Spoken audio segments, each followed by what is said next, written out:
I've seen this top a million times on my For You page, so I think it's calling me for a DIY version. This week, we're sewing one of those crisscross tops that tie in the back, and it's a lot easier than you think. And the result is so freaking cute. As always, you can find the pattern pieces and written version on my site, so grab that and let's get started. After cutting your pieces, you should have one back piece, 2 mirrored front pieces, 2 arm bindings, 1 neckband, and 2 ties. Make sure to cut around all the notches so you can use them for the placement later. To create the ties, fold one short end towards the wrong side of the fabric a 1/2 inch and then press it. Then fold the tie in half and press it again. Now fold both raw edges to the center crease and press those so you have 3 pressed folds. Now fold everything back up and you can sew all the way around the tie, or you can just do 1 line of stitches if you live on the edge like I do. Now you're going to do 1/2 inch creases along the center edge of the front pieces. Fold the edges 1/2 inch twice and press them so you have 2 memory folds. Then you can place the front pieces right sides together and sew from the top edge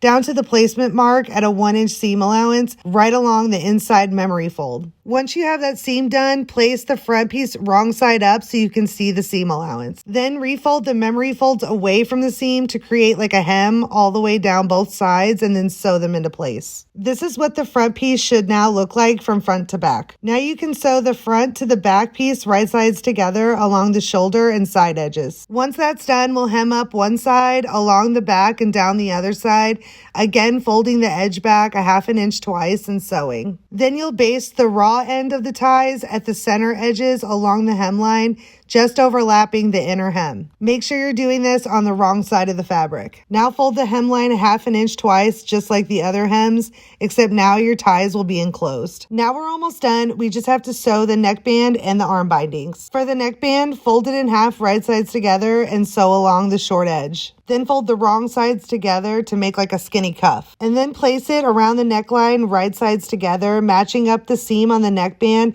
with the notch on the back of the neckline and matching up the notches and seams all the way around. Then sew around the neckband, stretching it slightly to fit the neckline. Now that the neckline is done, let's do the arm bindings. Press the same memory folds like you did with the ties on the binding pieces, just don't fold the short end in on these. Fold them in half right sides together and sew the short end. Turn the top wrong sides out and place the binding around the arm opening with the right side of the binding facing the wrong side of the top. The seam of the binding should be at the side seam on the top. Match up the notches and seams and sew all the way around the arm binding using a 1/2 inch seam allowance. Now turn the top right sides out and fold the bindings so that the seam allowance is enclosed inside the binding from the front. Sew all the way around them, securing them in place. Now you're all finished and it's so fun to wear. So to wear this thing, you just have to put one arm under one side and bring the other side up while your other hand grabs the opposite side.